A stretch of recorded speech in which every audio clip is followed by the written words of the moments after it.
Morar na Irlanda se tornou impossível para os próprios irlandeses. Nos últimos 10 anos, os aluguéis dobraram de valor. Os preços dos imóveis à venda também. Mais de 15 mil pessoas estão oficialmente em abrigos, mas estima-se que mais de 290 mil pessoas vivem em situação de desabrigo invisível, morando com os parentes ou amigos, em sofás ou carros, sem qualquer perspectiva de conseguir moradia própria. Parece um desastre, mas pode ser pior. Há um roteiro quase didático para causar essa crise, e a Irlanda seguiu todos os passos. Isentou taxas para grandes investidores e incentivou que comprassem imóveis em massa, para deixá-los vazios, é claro. Travou a construção civil com regulamentações, criou um labirinto de órgãos que podem vetar qualquer projeto por qualquer motivo, estagnou salários, dificultou acesso ao crédito para quem mais precisa e baniu moradias coletivas. E quando tudo desmoronou, ofereceu abrigos lotados com meses de espera. Hoje, em um dos países mais ricos do mundo, morar se tornou um problema para uma parte da população. Então, como um país tão próspero chegou a esse ponto? Quais são os motivos para essa crise habitacional e por que parece tão difícil sair dela?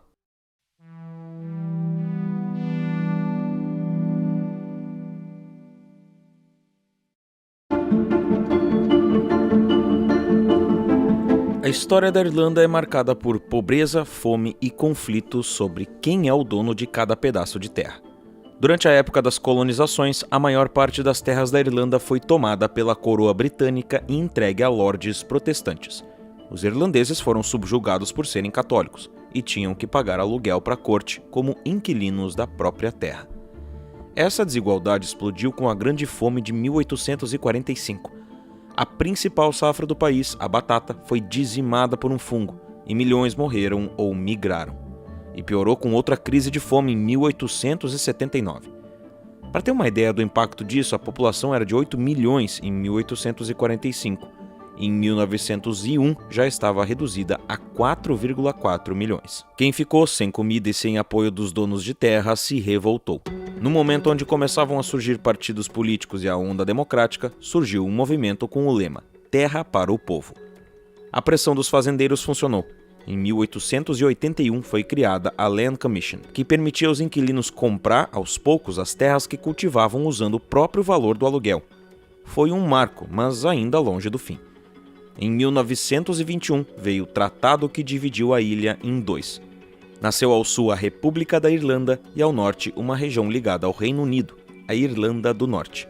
Essa divisão reacendeu todas as tensões. Nacionalistas católicos queriam uma Irlanda unificada, livre da influência britânica. Já os unionistas protestantes queriam manter o norte ligado à coroa. E isso gerou uma guerra civil dentro da própria Irlanda, seguida por décadas de violência.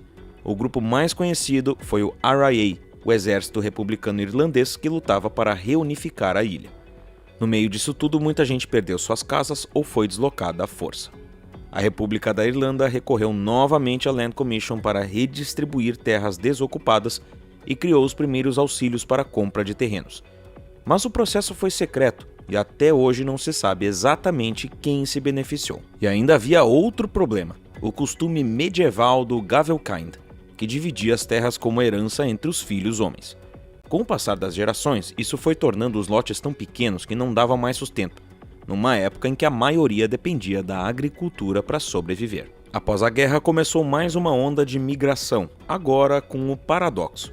Havia terra disponível, mas ninguém conseguia se manter. Nos anos 60, a população atingiu os números mais baixos em 300 anos, 2,8 milhões de habitantes, e se iniciou a transição de uma economia protecionista para uma abordagem mais aberta. O Estado começou a reduzir seu controle direto sobre indústrias e a estimular o comércio exterior. Nos anos 70, eles entraram para a União Europeia. Na época, empresas multinacionais pagavam apenas 10% de impostos, enquanto as locais pagavam 30%. Mas no final dos anos 90, os impostos foram padronizados para todas as empresas em 12,5%, enquanto a média da União Europeia era de 20,3%. Numa época em que as empresas de tecnologia começavam a crescer, o país se tornou o paraíso fiscal perfeito. Estabelecendo propriedade intelectual na Irlanda, a empresa poderia redirecionar os lucros para lá e considerar essa transferência uma despesa em seu país de origem. assim reduzindo ou anulando seus impostos locais. E assim, empresas de fachada começaram a ter receitas imensas, pagando impostos baixíssimos sem ter sequer produção local. Estratégia que ficou conhecida como Double Irish, e até hoje enche os cofres públicos da Irlanda. Isso gerou um verdadeiro milagre econômico entre os anos 90 e a primeira metade dos 2000. Em 2005, o IRA finalmente entregou as armas e foi declarado o fim dos conflitos armados contra a Irlanda do Norte. Nos anos pacíficos e produtivos que se seguiram, a Irlanda viveu um dos mais longos booms imobiliários já registrados. Em 2012 havia mais de 200 mil casas vazias e se estimava que poderia levar até 2055 para absorver o excedente. A chegada de empresas como Google, Apple e Meta transformou Dublin no Vale do Silício europeu, atraindo imigrantes e gerando uma nova onda de crescimento populacional.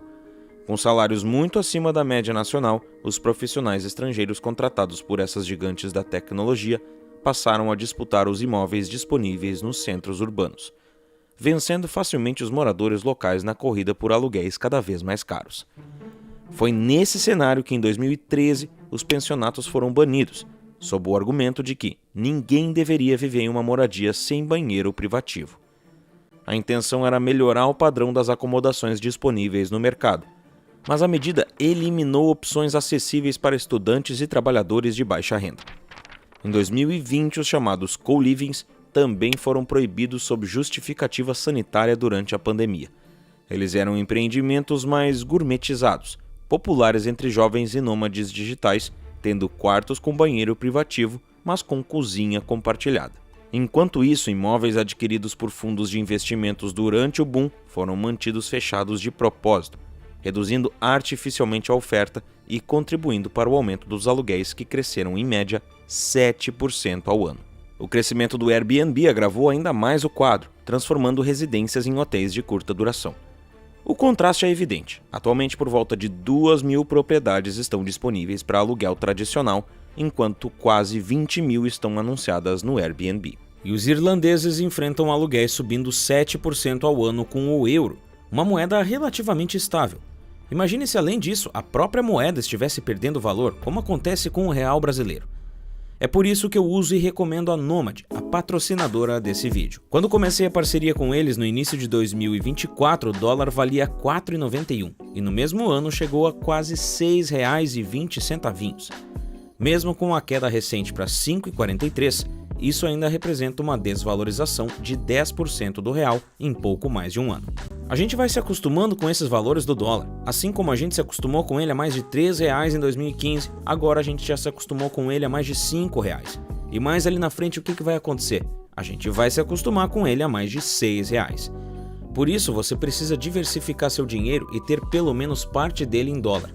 É a única forma de garantir que seu patrimônio vai realmente se valorizar, ou pelo menos não perder valor parado. Com a Nomad você abre uma conta digital gratuita, sem nenhuma taxa mensal. Você transfere reais da sua conta brasileira e converte em dólar sem burocracia. Aí sim, se for viajar, usa o cartão de débito da Nomad, aceito em mais de 180 países e evita surpresas que teria se usasse um cartão de crédito convencional. Dessa forma, você não corre o risco de ser assaltado com dinheiro vivo, nem tem que ficar trocando dinheiro em casa de câmbio suspeita. E com a Nomad o seu real vale mais dólares, porque ela utiliza o dólar comercial na conversão e não o turismo. E ainda pode acessar a sala VIP da Nomad no aeroporto de Guarulhos. Então, não dá mole, abra sua conta agora mesmo. É só apontar a câmera do seu celular para o QR Code na tela ou acessar o link na descrição. Usando o código ELEMENTAR40 no cadastro, você ainda ganha até $40 de cashback na sua primeira conversão de reais para dólares. Assim se desenvolveu a bolha imobiliária irlandesa e agora faltam propriedades para morar. Quando o mercado se distorce com incentivos errados, especulação e escassez artificial, o papel do Estado deveria ser o de corrigir o rumo, ajustar os entraves do mercado imobiliário, facilitar a indústria da construção civil e investir em infraestrutura. Mas com cofres cheios e demanda crescente, o que o governo fez? Com a população crescendo e com a infusão de caixa nos cofres públicos, era de se esperar um forte incentivo para a construção de moradias. Mas em vez disso, a máquina pública também começou a crescer. E seus gastos vêm crescendo ano após ano, mesmo com as crises que afetaram o país e o resto do mundo. Em 2015, o governo teve um gasto público de 70 bilhões de euros. Em 2024, os gastos passaram de 116 bilhões. Os gastos aumentaram muito em uma década e as condições de vida não seguiram melhorando. Então, para onde está indo esse dinheiro? Desse montante de 2024, apenas 8 bilhões foram para as iniciativas de habitação, enquanto uma parcela grande dessa mamata de 24 bilhões foi para as chamadas Quangos, organizações quase não governamentais, que quer dizer, possuem receita de serviços e burocracias, mas dependem de financiamento do Estado. São departamentos como de marketing de turismo, TV estatal e diversos braços de regulamentação. O Banco Central Irlandês, por exemplo, que supostamente atua na regulamentação financeira, possui 2.100 funcionários públicos. Em comparação, a Dinamarca, um país com tamanho parecido e que possui a própria moeda, emprega 950 para as mesmas funções, menos da metade que na Irlanda, onde as instituições financeiras já são reguladas pela União Europeia, em um país que nem mesmo possui moeda própria, e em meio à crescente digitalização das operações bancárias. Enquanto o governo esbanja, a Irlanda vive um paradoxo onde existem vagas de emprego e muita demanda para mão de obra, mas não tem lugar para essa gente toda morar. Isso se tornou um obstáculo para o próprio funcionamento da economia. 81% das empresas relatam dificuldade para contratar, enquanto jovens formados deixam o país ou não conseguem se manter nas cidades onde estudam e trabalham.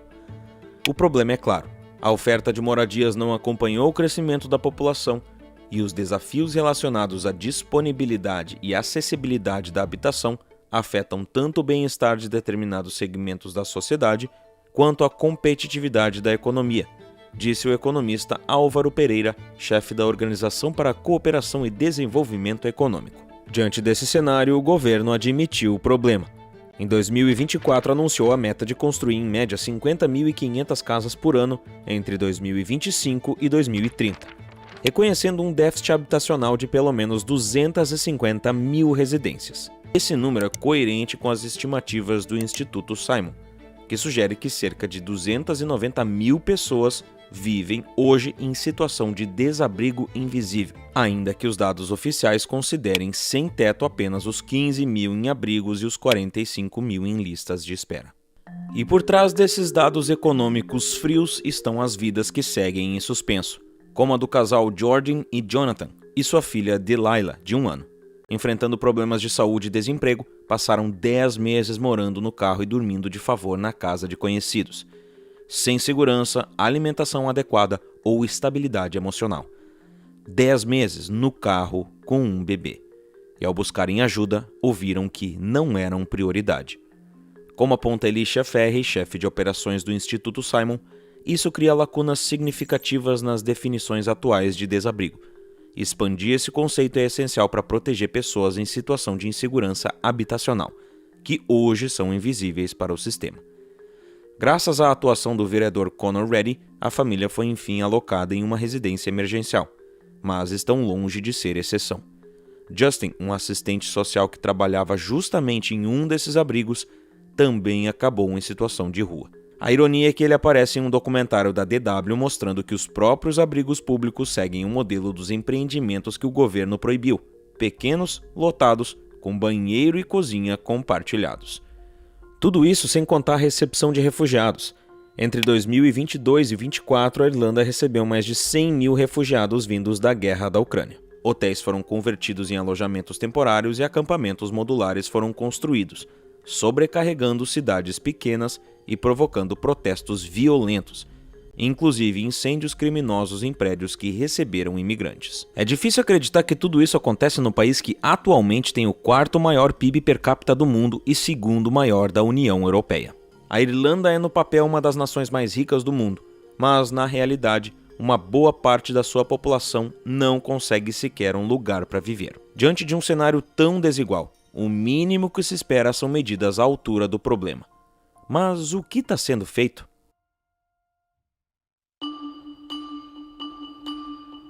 Depois de muito atraso e pressão popular, o governo enfim tirou do papel um plano que na prática ainda patina. Após reconhecer o déficit de moradias e a necessidade de construir 50.500 casas por ano até 2030, o governo irlandês apresentou o plano Housing for All, comprometendo-se oficialmente com a entrega de 33 mil novas unidades por ano. Mas os números mostram que isso está longe de ser suficiente. Entre abril de 2018 e março de 2024, foram construídas 144.704 moradias, uma média de apenas 24.117 por ano. E isso significa que, para cumprir o objetivo, os esforços atuais precisam ser quase duplicados. Além da escassez de mão de obra que dificulta a execução dos projetos aprovados, há também inúmeras barreiras na fase de aprovação. Falta infraestrutura básica como água e energia e muitos empreendimentos enfrentam a resistência de moradores locais, apoiados por departamentos federais e órgãos ambientais que têm poder de veto sobre as construções. Algumas medidas poderiam destravar esse cenário. Uma delas seria dar mais autonomia aos municípios, permitindo que decidam localmente sobre novos projetos em vez de depender de leis federais, que frequentemente travam a expansão urbana. Também se discute rever o veto aos co-livings e pensionatos, permitindo que as pessoas que não têm onde morar decidam o que aceitam ou não em suas escolhas de moradia, em vez de ficarem reféns das definições hipócritas do governo sobre o que é considerado aceitável, já que as acomodações públicas seguem justamente o padrão que foi proibido. Outra opção é reabilitar imóveis antigos, hoje desocupados por entraves legais e exigências excessivas. A legislação parte do princípio de full compliance, exige padrão de obra nova até para construções históricas. Isso inviabiliza a reutilização de centenas de imóveis que poderiam ser adaptados com soluções simples e funcionais. Em vez de incentivar soluções locais e sustentáveis, como o uso de madeira ou cânhamo cultivados no país, a construção civil ainda depende majoritariamente da importação de materiais caros, aumentando custos e atrasos mesmo quando os insumos já existem dentro da própria Irlanda. Mas aumentar a oferta não basta se a demanda continuar sem poder de compra. A iniciativa Help to Buy, criada para ajudar compradores de primeira viagem, acabou beneficiando pessoas de renda mais alta, que foram adquirindo imóveis mais caros.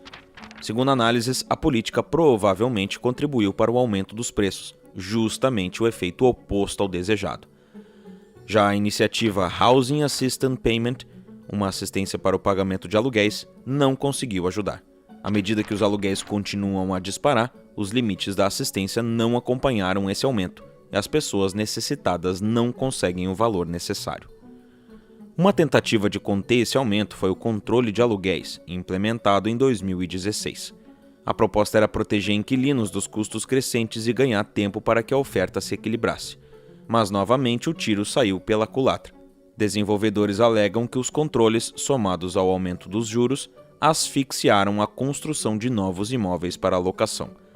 O número de apartamentos construídos em 2024, majoritariamente destinados ao mercado de aluguel, caiu 24% em relação ao ano anterior. Ou seja, até as tentativas de solução acabaram agravando o problema.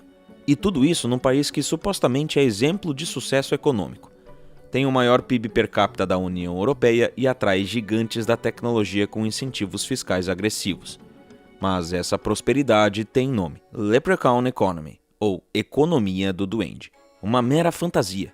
Não passa de uma ilusão contábil onde um bilionário entra no boteco e de repente a média de renda de todos os presentes dispara. A crise habitacional é o reflexo de um modelo que prioriza estatísticas, aparências e investidores estrangeiros, enquanto ignora as necessidades básicas de quem vive ali. Apesar da ilusão e dos gastos públicos inchados, a arrecadação anual da Irlanda continua maior do que seus gastos.